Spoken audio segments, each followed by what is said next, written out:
نحمده ونصلي على رسوله الكريم أما بعد قال الله تبارك وتعالى في كتابه فأما الزبد فيذهب جفاء وأما ما ينفع الناس فيمكث في الأرض كذلك يضرب الله الأمثال.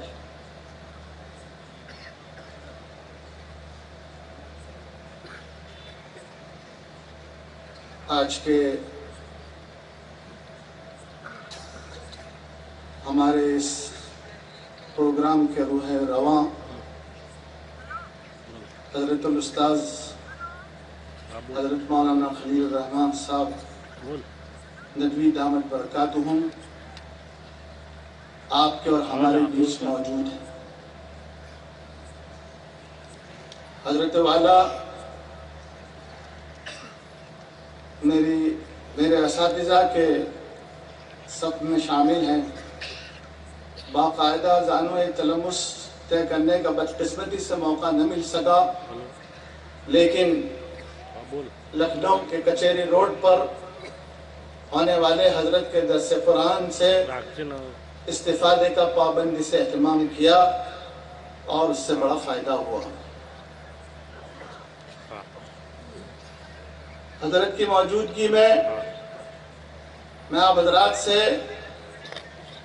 زیادہ بات نہ کہنا مناسب سمجھتا ہوں، نہ میرے اندر اس کے کہنے کی ہمت و سکت.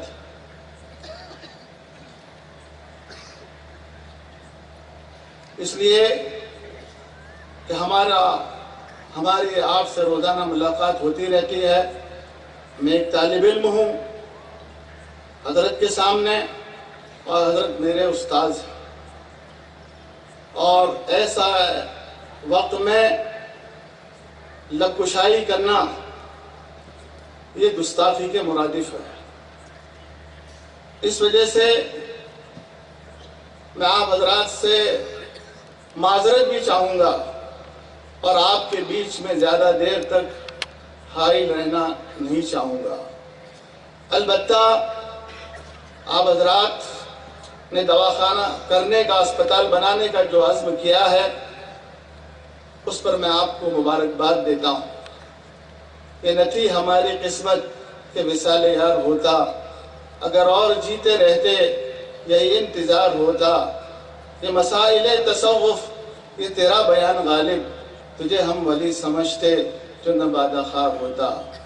تو میں آپ کو مبارکباد دیتا ہوں، لیکن یہ مجمع جو بڑی تعداد میں یہاں جمع ہے اور جو ہمارے منتظمین حضرات سے بڑی امیدیں لگا کر آیا ہے اور ان کی طبیعتوں میں بے قراری ہے کہ ایسا ملٹی اسپیشل ہاسپٹل اس سرزمین پر قائم ہو. میں منتظمین حضرات سے اتنی بات کہوں گا، انہوں نے ہم پر اعتماد کیا ہے، منتظمین حضرات پر اعتماد کیا ہے. اب ہماری یہ ذمہ داری ہوتی ہے، ہم نے جس کام کو اٹھایا ہے اور یہ ایک کہا گیا ہے حق کام ہو، طریقہ حق ہو، صحیح ہو اور نیت صحیح ہو تو اللہ تعالیٰ اس کام کو کامیابی سے ہمکنار کرتا ہے. اس وجہ سے میں منتظمین حضرات سے باادب گزارش کروں گا کہ آپ سے یہ قوم امید لگائے بیٹھی ہے اور بڑی امیدوں کے ساتھ یہ آپ کے سامنے آئی ہے.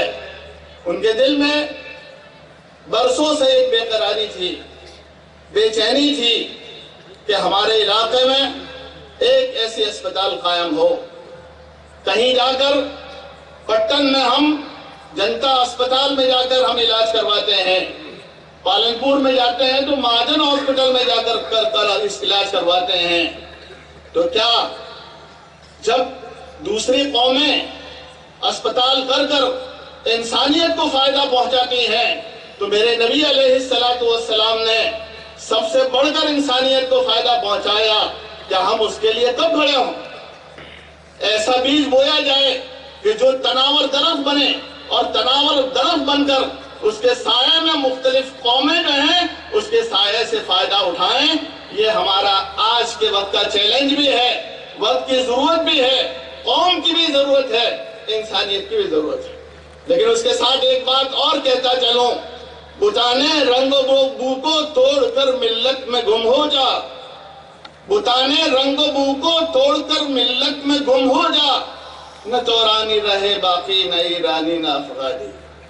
میرے بزرگوں، ہم کو بڑے حوصلے سے آگے بڑھنا پڑے گا، بڑے عزم کے ساتھ آگے بڑھنا پڑے گا، اور یہ آپس کی جد بندی اور گروہ بندی سے ہمیں بہت کچھ بلندی پر جانا پڑے گا۔ آپ دیکھ لیجئے میرے آقا علیہ السلام کا جو خطبہ حجۃ الوداع تھا، اس میں سب سے پہلے آپ نے اپنے قدموں تلے جو ہے اسی چیز کو روندا تھا۔ اس لیے اگر ہم ایک ہو جائیں تو بن سکتے ہیں خورشید مبین، ورنہ ان بکھرے ہوئے تاروں سے کیا بات بنے۔ میرے بزرگوں، یہ جو کچھ باتیں تھی میں نے حضرت الاستاد کے سامنے گستاخانہ عرض کر دی، معافی کا خواستگار ہوں۔ اصل خطاب حضرت کا ہوگا، میں اجازت چاہوں گا۔ وآخر دعوانا الحمدللہ رب العالمین۔